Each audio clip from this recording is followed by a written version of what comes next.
और उन्हें कहिए कि आप ठीक हैं। अच्छे से पूछे कि आप ठीक है। जो ठीक है बोले जी हाँ मैं ठीक हूँ। मेरी तरफ देख के नहीं बोलना, अपने पड़ोसी की ओर देख के बोलना जी हाँ मैं ठीक हूँ। आमीन, हालेलुया, हालेलुया। तो आप सबको एक बार फिर से मसीह यीशु में सलाम और जन्म से की। आशा करता हूँ कि आप सब ठीक होंगे। सबसे पहले मैं खुदावंद का शुक्र करता हूँ कि उसने बड़ा ही सुंदर समा दिया अपनी हजूरी में एक बार फिर से खड़े होने का और हमें जीवित रखा।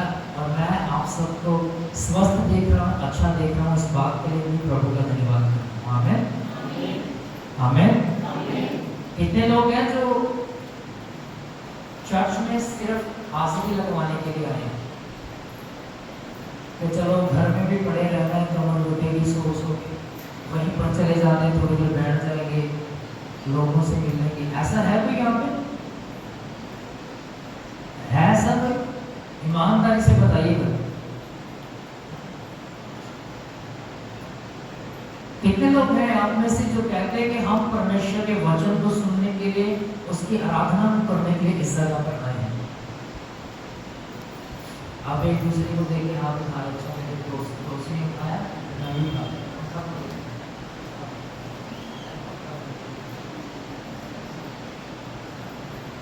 अपने पड़ोसी की तरफ देख के हाथ नहीं उठाना है। अपनी इच्छा से जो आपके मन में है, जो सच बात है, वो प्रकट करो। आमीन। कितने लोग हैं जो दबाव से नहीं आए कि मेरे ऊपर कोई प्रेशर नहीं डाला गया चर्च आने की? आप अपनी इच्छा से आए हो ना?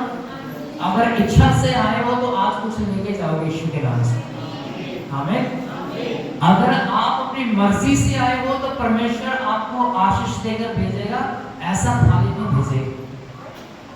अगर आप दबाव से आए हो कि यार वो कहे कि यार आए नहीं चर्च में, आप आ नहीं गए,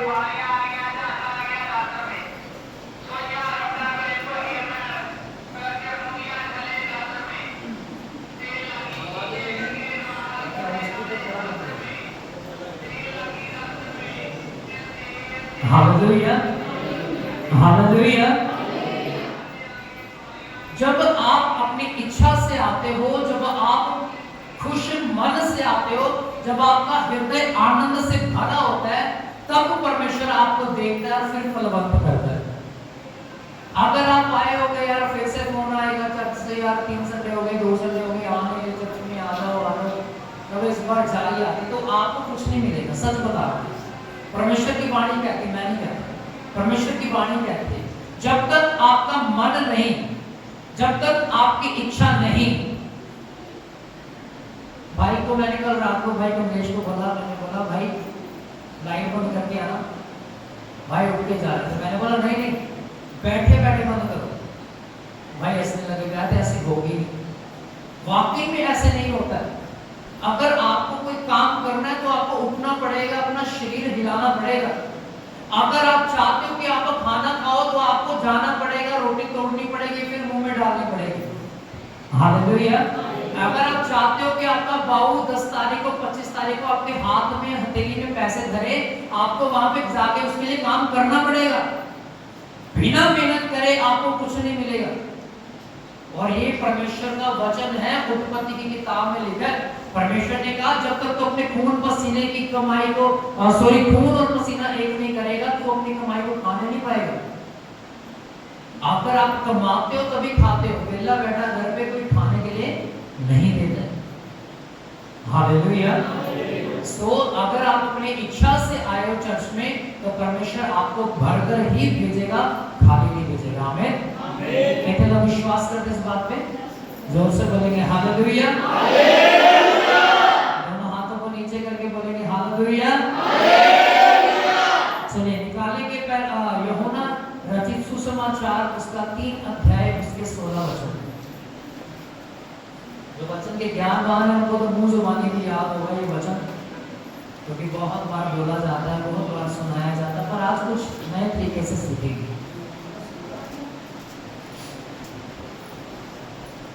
यूहन्ना रचित सुसमाचार 3 बाब उसकी 16 आयत को मैं आपके लिए पढ़ूंगा। लिखा है, क्योंकि परमेश्वर ने जगत से ऐसा प्रेम रखा, उसने अपना एकलौता पुत्र दे दिया, ताकि जो कोई उस पर विश्वास करे वह नष्ट ना हो परंतु अनंत जीवन पाए। कौन सा जीवन पाए? अब हम सीधा टॉपिक के ऊपर चलेंगे। ये अनंत जीवन की बात आज नहीं करेंगे,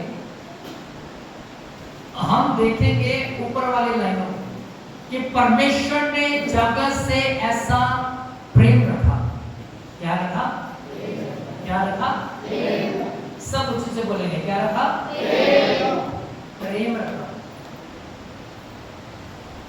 आज हम प्रेम के विषय में ही सीखेंगे, प्रेम के बारे में ही जानेंगे कि परमेश्वर का प्रेम कैसा अद्भुत है, कैसा उसने प्रेम हमसे किया है। यहां से तो हमें देखने को मिलता है कि उसने अपना एकलौता पुत्र हमारे लिए दे दिया, ताकि जो कोई इस पर विश्वास करे मरे ना बल्कि कौन सा जीवन पाए? मरने वाला जीवन। कौन सा? अनंत जीवन, अबंडेंस लाइफ। आमीन। जो कभी खत्म होने वाली नहीं, वो जीवन देने के लिए परमेश्वर ने हमारे साथ एक वायदा किया और अपना पुत्र दे दिया, जिसका नाम था यीशु मसीह। क्या नाम उसका? क्या नाम उसका? देखिए, जब तक सभी नहीं बोलेंगे मैं आगे नहीं बढ़ूंगा। क्या नाम है उसका? फिर से बोलेंगे, क्या नाम है उसका? आमीन। लिखा, उस खुदा ने इस जगत से ऐसा प्रेम रखा, किया नहीं, रखा। क्या लिखा वहां पर? परमेश्वर ने इस जगत से ऐसा, सभी बोले, क्या किया? प्रेम रखा। किया नहीं है, रखा। जो किया होता है ना, उसका मतलब कुछ ही दिनों में खत्म हो जाता है। जो रखा होता है वो बरकरार रहता है। आमीन। हालेलुया। वो आज भी परमेश्वर लोगों से उतना ही प्रेम करता है जितना आज से इस पृथ्वी बनाने से पहले करता था। जैसा पहले इंसान को उसने बनाया आदम को, वैसा ही प्रेम वो आज भी हम सबसे रखता है। आमीन। करता नहीं है, रखता है। उसके अंदर हमारे प्रति बड़ा ही प्रेम छिपा है। तभी तो उसने आपके लिए, मेरे लिए अपना सब कुछ लौटा दिया। अब्राहम के पास एक ही औलाद थी, 100 साल के बाद हुई थी उसकी औलाद। कितनी औलाद थी? अरे एक औलाद थी, 100 नहीं, एक। कितनी औलाद थी? कितने सालों के बाद मिली? परमेश्वर कहता है उसे दे दे। परमेश्वर क्या कहता है? उससे मांग दे, उसे मेरी दे। कहता ठीक है। चला गया पहाड़ी पर, मारने जा रहा था, अपना सब कुछ कुर्बान करने जा रहा था। अपनी दौलत, सब कुछ उसी का था। उसकी दौलत, उसका तन, उसका मन, उसका धन, सब कुछ उसका एकलौता पुत्र था, वही कुर्बान करने के लिए जा रहा था। परमेश्वर ने बोल दिया, ठहर जा, मुझे पता है तो भी मेरे से प्रेम करता है। आमीन। और परमेश्वर ने अब्राहम की तरह सोचा नहीं, निराश नहीं हुआ। उसके एकलौते पुत्र के लहू की जरूरत आपको थी, मुझे थी और पूरे संसार को। जब अदन की वाटिका में दरार पड़ी परमेश्वर और इंसान के बीच में, उस दरार को ना तो फेविक्विक जोड़ सकती थी और ना ही ग्लू लिस्ट जोड़ सकती थी। हालेलुया। आप ग्लू स्टिक जिसे बोलते हैं। हालेलुया। ना तो फेविक्विक जोड़ सकती थी और ना ही ग्लू स्टिक जोड़ सकती थी। जो दरार बीच में आई थी ना आपके और मेरे और परमेश्वर के बीच में, उसने यीशु मसीह ने आके अपने लहू की मरहम से भर दिया।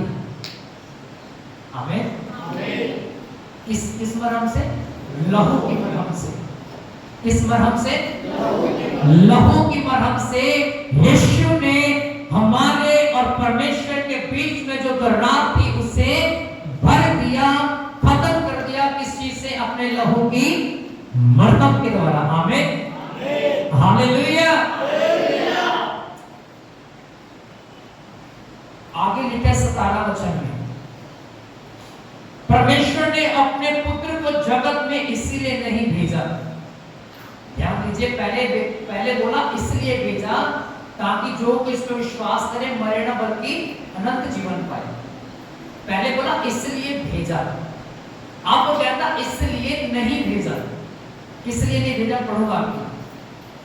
परमेश्वर ने अपने पुत्र को जगत में इसलिए नहीं भेजा कि जगत पर दंड की आज्ञा दे, परंतु इसीलिए कि जगत उसके द्वारा उद्धार पाए। पहले परमेश्वर ने इस जगत में अपने एकलौते पुत्र को इसीलिए भेजा कि अनंत जीवन पाए। 17 वचन में कहता इसलिए नहीं भेजा कि उसको दंड की आज्ञा दे। किसकी आज्ञा दे? दंड की आज्ञा दे। कहता उसने अपने एकलौते पुत्र को इसीलिए इस पृथ्वी के ऊपर भेज दिया ताकि जो उस पर विश्वास करे मरे न बल्कि अनंत जीवन पाए। इसलिए नहीं भेजा कि दंड की आज्ञा दे, क्योंकि जगत को यीशु मसीह बचाने के लिए आया। जगत जो पाप में डूबा हुआ था, गुनाहों में फंसा हुआ था, उस गुनाहों की दलदल से निकालने के लिए यीशु मसीह को इस पृथ्वी के ऊपर आना पड़ा। आमीन, आमीन। यीशु मसीह किस लिए आया? ताकि जो इस पर विश्वास करे मरे न बल्कि कौन सा जीवन पाए? सभी बोलेंगे कौन सा जीवन? अनंत जीवन। और फिर अगले वचन में कहता इसलिए नहीं भेजा कि जगत के ऊपर दंड की आज्ञा दे। इसकी आज्ञा? दंड की आज्ञा दे। कहता जो इस पर विश्वास करेगा वो उद्धार पाएगा। आमीन। और जो इस पर विश्वास नहीं करता वह उद्धार नहीं पाता। अब इस वचन को खत्म करके अगले वचन में चलेंगे। पहला यूहन्ना निकालिए, पहला यूहन्ना उसका 4 अध्याय उसकी 8 आयत को पढ़ेंगे। पहला यूहन्ना मिल गया? पढ़ दीजिए अगर मिल गया इसको। जो प्रेम नहीं रखता है, आप ध्यान से सुनेगा, बड़े ध्यान से सुनेगा। क्या लिखा पढ़िए? जो प्रेम नहीं रखता है, कहता जो प्रेम नहीं रखता वह परमेश्वर को नहीं जानता, वह परमेश्वर को जानता ही नहीं। बस आगे बाद में पढ़ते हैं, ध्यान दीजिए। पहला यूहन्ना 4:8 लिखा है कि जो कोई प्रेम नहीं रखता वह परमेश्वर को जानता नहीं है, और जिसके अंदर गुस्सा भरा है, जिसके अंदर पाप भरा है, जिसके अंदर गाली गलौज करने वाला जीवन है, वह परमेश्वर की औलाद नहीं है। वह किसकी औलाद है? शैतान की औलाद है। क्योंकि ये सारी खूबियां शैतान में, बुरे काम करना, पाप करना, गाली निकालना, वैरभाव करना, जाति का जो ऊंची जाति का जो रहता है, बड़ी जाति, छोटी जाति, सारे काम शैतान के। ये परमेश्वर के काम नहीं है, ये पवित्र आत्मा के काम नहीं है। और जिनमें ये काम है तो वो अभी भी शरीर के अभिलाषाओं में फंसे हैं, अर्थात शैतान के चक्करों में फंसे हैं। वो परमेश्वर को जानते नहीं है। पढ़िए क्या लिखा है? क्योंकि परमेश्वर प्रेम है। नहीं, स्टार्टिंग से। जो प्रेम नहीं रखता, जो प्रेम नहीं रखता वह परमेश्वर को नहीं जानता। आगे, क्योंकि परमेश्वर प्रेम है। क्योंकि परमेश्वर प्रेम है। अगर हमारे अंदर हमारे पड़ोसी के लिए, हमारे नजदीक में रहने वाले लोगों के लिए प्रेम नहीं है तो इसका मतलब है अभी तक हमने परमेश्वर को नहीं जाना। मुंह पर हम आप करते हैं, पीठ के पीछे वो ऐसा है, वो ऐसा होता है। मुंह के ऊपर हाथ जोड़ के जय मसीह की, पीठ के पीछे तेरी ऐसी की तैसी। हालेलुया। मुंह पर जय मसीह की, पीठ के पीछे तेरी ऐसी की तैसी। ऐसे ही है ना? दो गला जीवन। पास्टर के सामने बड़ा अच्छे हैं, पर घर में जाके उसका ऑपोजिट हो जाता है, बुरा हो जाता है। एक बात बोलते हैं कि चर्च में दूध है, घर में जम दूध है। चर्च में दूध की तरह है, पर जब घर में जाता है एक इंसान तो क्या बन जाता है? जम दूध बन जाता है। जमदूत का मतलब समझते हो? जो काट खाने को दौड़ता है, जो चिड़चिड़ा है। चर्च में दिखाते हैं हम बड़ा प्रेम करते हैं, चर्च में दिखाते हैं कि हमारे जैसा है ही नहीं कोई, पर बाइबल में लिखा जिसके अंदर प्रेम नहीं उसने परमेश्वर को जाना नहीं। वो अभी तक परमेश्वर को जान ही नहीं पाया कि परमेश्वर है क्या, परमेश्वर चीज क्या है। हालेलुया। 9 वचन को पढ़िए। जो प्रेम परमेश्वर हमसे रखता है वह जो प्रेम परमेश्वर हमसे रखता है इससे प्रकट हुआ वह इससे प्रकट हुआ कि परमेश्वर ने अपने इकलौते पुत्र को कि परमेश्वर ने अपने इकलौते पुत्र को इस जगत में भेजा है कि हम उसके द्वारा जीवन पाएं। क्या लिखा है वहां पे? परमेश्वर ने अपने पुत्र को इस जगत में इसलिए भेजा है कि हम उसके द्वारा जीवन पाए। यीशु मसीह वो जीवन देता है जो यहां तक सीमित नहीं है। मरने के बाद भी एक जीवन है, मरने के बाद भी एक जिंदगी है।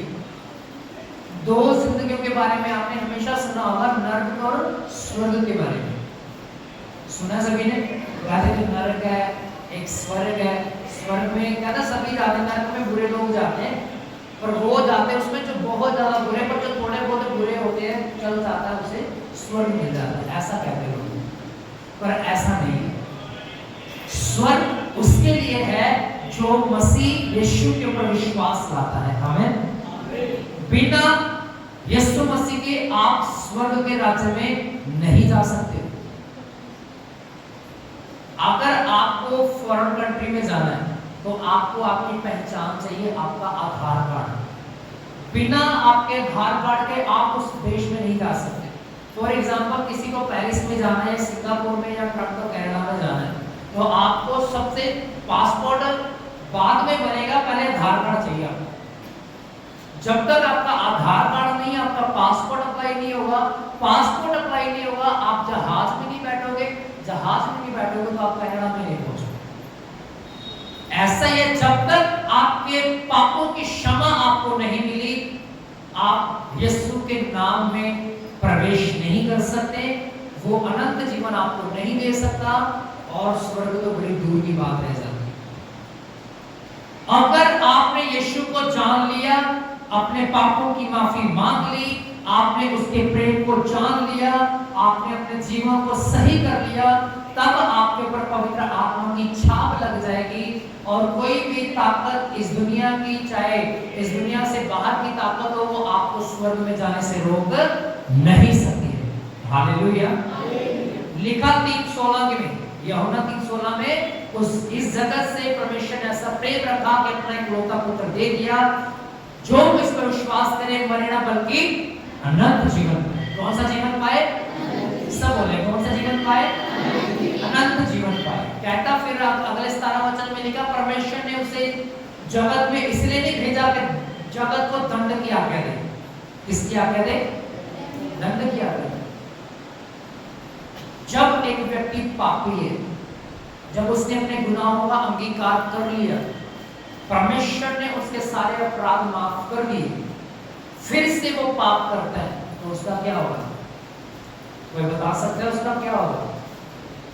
तो ये तो फिर ऐसे चलता रहेगा, आना जाना पाप में, बाहर निकलना, पाप से अंदर जाना, पाप से फिर बाहर निकलना, फिर पाप में चले जाना। समझ रहे हो? कलाम में लिखा है, हमारा एक प्रायश्चित है, हमारा एक प्रायश्चित है। सोने वाले बोलेंगे हालेलुया, जागने वाले बोलेंगे हालेलुया, फिर से बोलेंगे हालेलुया। सोना नहीं है, जागते रहिएगा, 10 मिनट लेने और उसके बाद खत्म करेंगे, आखिरी प्रार्थना में चलेंगे। लिखा है, अगर एक व्यक्ति पाप करता है और जब पश्चाताप करके वापस आता है, उसके बाद फिर पाप करे, तो उसके लिए क्या प्रायश्चित है? एक प्रायश्चित है। प्रायश्चित बताने से पहले मैं आपको ये बता देता हूं, जो बार बार पाप करता है, बाइबल कहती है वो परमेश्वर को दोबारा सलीब पर चढ़ाकर उसके ऊपर कलंक लगाता है। क्या लगाता है? कलंक लगाता है। गालियां छोड़ दी, एक साथ छोड़ दी, फिर से उसी चीजों में फंस गए। बाइबल में लिखा वो यीशु को दोबारा सलीब पर चढ़ाता है और फिर उसके ऊपर कलंक लगाता है। फिर यीशु कहता है, हे पिता इन्हें माफ कर, ये नहीं जानते ये क्या कर रहे हैं। और बाइबल में लिखा फिर यीशु मसीह कहता है कि अब सब कुछ पूरा हुआ, यानी कि जिस काम के लिए मुझे भेजा गया वो फिर से बात दोहराता है। पौलुस कहता है जब बार बार पाप करते वो फिर से यीशु को सलीब पर चढ़ाते हैं, उसके ऊपर कलंक लगाते हैं और फिर से जब हम पश्चाताप करते हैं फिर यीशु हमें माफ कर देता है। इससे अच्छा कि हम पश्चाताप में बने रहें, फिर बार बार अपराध ना करें, यीशु को दोबारा सलीब पर चढ़ाकर कलंक ना लगाएं। पर अगर कलंक लगा भी दिया है तो फिर भी एक प्रायश्चित है, वो यीशु मसीह ही है। यूहन्ना पहला और दूसरी यूहन्ना में लिखा है हमारा एक प्रायश्चित है यीशु मसीह, हमारा एक प्रायश्चित है यीशु मसीह। क्या नाम है उसका? आपको पता है जब यीशु मसीह ने कहा कि हे मेरे पिता तूने मुझे क्यों छोड़ दिया, आप बता सकते उसने ये बात क्यों कही थी? बता सकते हैं कोई? लिखा यीशु मसीह ने पूरे जगत का अपराध अपने ऊपर उठा लिया, पूरे जगत के पाप अपने ऊपर ले लिए और परमेश्वर पापी से उस समय जिस समय यीशु ने लहू नहीं बहाया था बैर करता था। क्या करता था? और आप जो नीचे खड़े हैं ना उन सभी के पाप यीशु मसीह के ऊपर थे और परमेश्वर पापियों से घृणा करता था, इसीलिए परमेश्वर ने यीशु को छोड़ दिया। इसीलिए परमेश्वर ने यीशु को छोड़ दिया था क्योंकि वो परमेश्वर की नजर में वो क्या था? पापी था। पर जैसे ही यीशु ने कहा कि हे पिता इन्हें माफ कर, ये नहीं जानते ये क्या कर रहे हैं, और लिखा कि इन्हें क्षमा कर दे, इन्हें माफ कर दे, क्योंकि इंसान सभी अपराधों का बोझ, इस संसार के अपराधों का बोझ मेरे कंधों पर है। जब परमेश्वर ने इस चीज को देखा कि अब यीशु ने सारी दुनिया का पाप अपने कंधों पर उठाकर सलीब को ग्रहण किया है, तो परमेश्वर की नजर में यीशु पापी हुआ, परमेश्वर ने उसे छोड़ा। अगर ना छोड़ता तो यीशु मसीह कभी भी मरना नहीं और कब्र में न जाता। Hallelujah, hallelujah.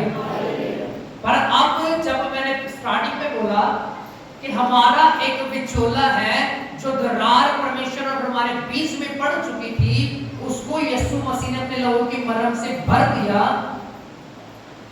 और ध्यान से सुनेंगे इस बात को, जब उसने अपने लहू की मरहम से उस दरार को भर दिया तो आप सब जानते हो कि जब एक लड़की का रिश्ता होता है या एक लड़के का रिश्ता होता है तो बीच में एक विचोला होता है। क्या होता है? जो लड़के वालों की बात लड़कियों को बताता है, लड़की वालों की बात लड़के वालों को बताता है। ऐसे ही होता है ना, विचोला होता है। आप जब परमेश्वर के बीच में और हमारे बीच में कोई विचोला है, परमेश्वर यीशु मसीह में से होकर हमें देखता है, तब हम अपराधी नहीं गिने जाते। अगर हम यीशु मसीह से बाहर हो जाएंगे तब हम, जब परमेश्वर डायरेक्ट हमें देखेगा तो हम उसकी नजर में क्या होंगे? पापी होंगे।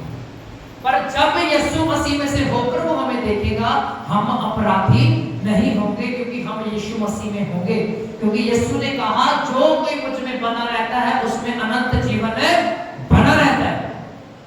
जो कोई डाली मुझ में है, फल लाती है, मेरा पिता से छांटता है, वो और ज्यादा फल लाएगी। आमीन, आमीन। समझ पा रहे इस बात को? जब तक आप यीशु मसीह में बने हो, आप परमेश्वर की नजर में पापी नहीं हो। जब तक एक डाली पेड़ के साथ जुड़ी है, वो पेड़ की एक शाखा कहलाती है, पर जैसे वो काट दी जाती है, वो सूखी हुई झाड़ी के मानी समझी जाती है, उसकी कोई वैल्यू नहीं होती है, उसके ऊपर कोई फल नजर नहीं आता है। अगर हम यीशु से अलग होंगे तो परमेश्वर की नजर में पापी होंगे। पर जब तक यीशु मसीह में जुड़े हैं, उसके वचन में से जुड़े हुए हैं, तब तक परमेश्वर हमें यीशु मसीह में से होकर देखेगा, तब तक हमें वो अपने पुत्र और पुत्र कहता रहेगा। Hallelujah, hallelujah. 10 वचन को पढ़ेंगे, उसी 4 के 10 को। प्रेम इसमें नहीं कि हमने परमेश्वर से प्रेम किया। हाँ, आप ध्यान से सुनिए।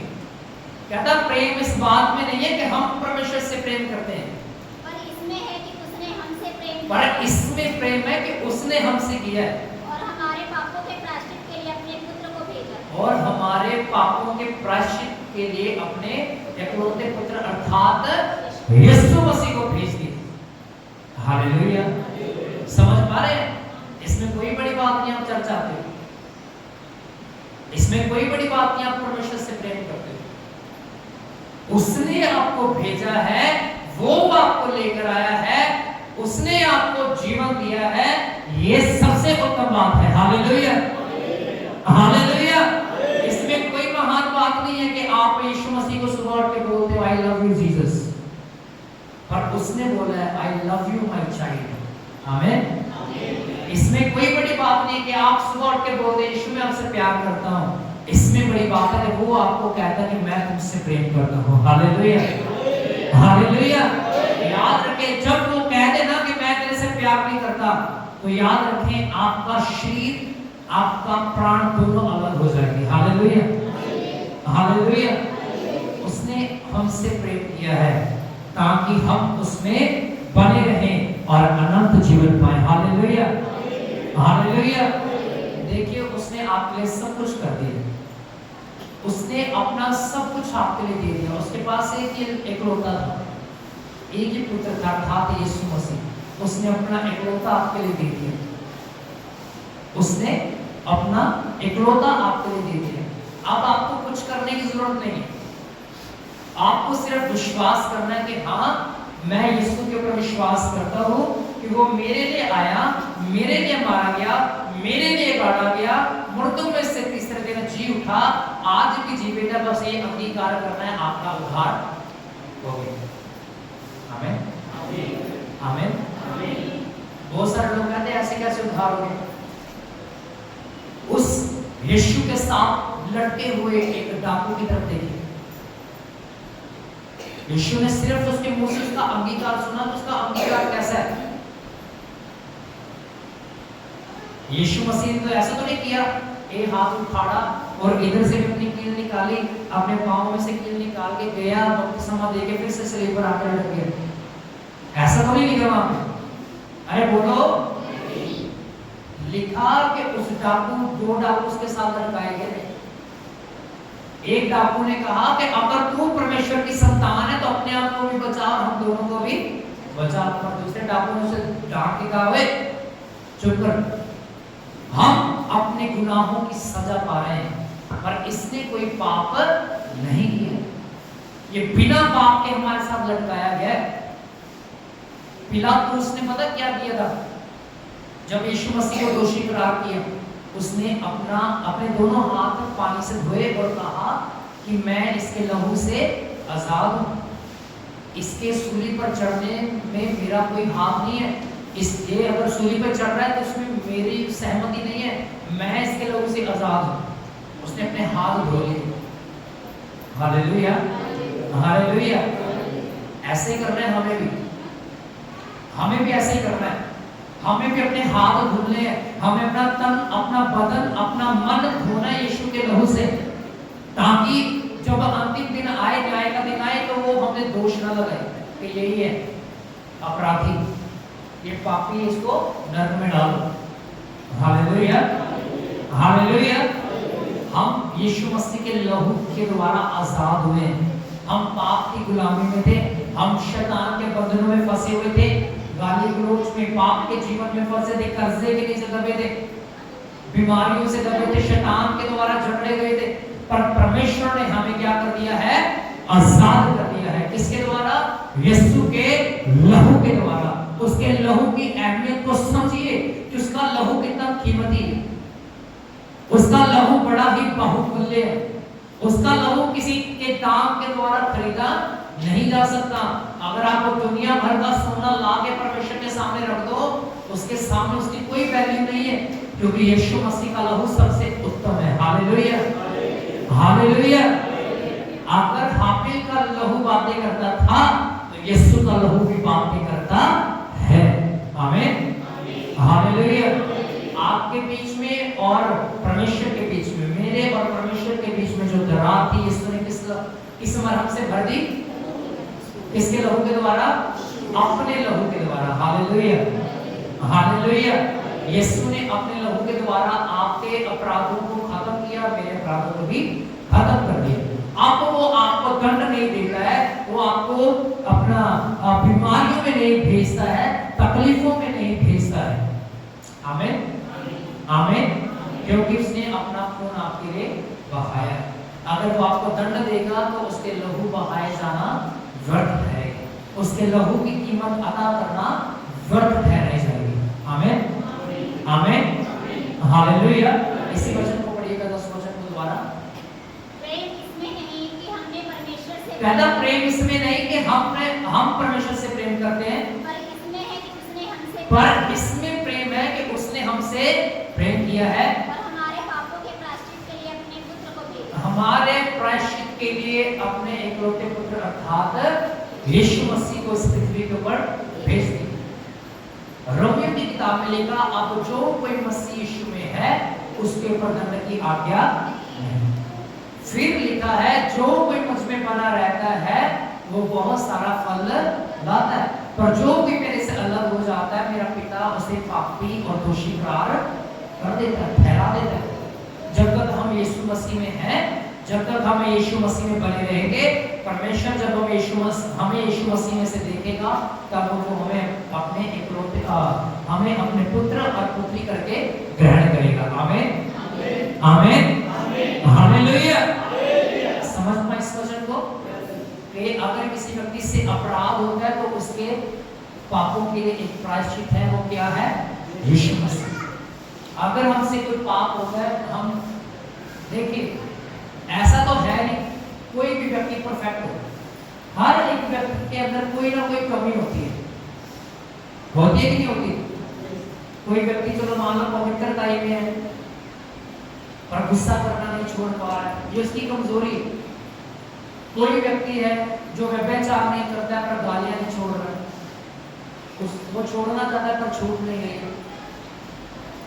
ये कमजोरियां है, ये वीकनेस है एक इंसान की, और शैतान बार बार इसी के प्रभाव करता है। पर हमें परमेश्वर के लहू के द्वारा फतह मिली है, जीत मिली है। Hallelujah, hallelujah.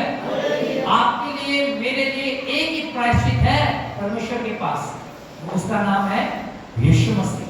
जब आपसे पाप होता है उसी समय परमेश्वर के सामने प्रार्थना करें कि हम यीशु मसीह के नाम से आपके पास आते हैं, हम अपने गुनाहों की माफी मांगते हैं, आप हमारे गुनाह हमें माफ कर दीजिए। आमीन, आमीन, आमीन। मुझे नहीं पता आप में से कितने लोग हैं जो नित्य प्रार्थना करते हैं, पर जो नित्य प्रार्थना करते हैं उनको एक सजेशन करता हूं, बाइबल वचन मत्ती की किताब उसके कुछ अध्यायों में जो यीशु मसीह ने प्रार्थना करना सिखाया ना अपने चेलों को, उससे रोज अपनी प्रार्थना में सुबह शाम दोपहर में दोहराया करें। नहीं समय मिलता है तो आप उसी प्रार्थना को दोहरा लीजिए।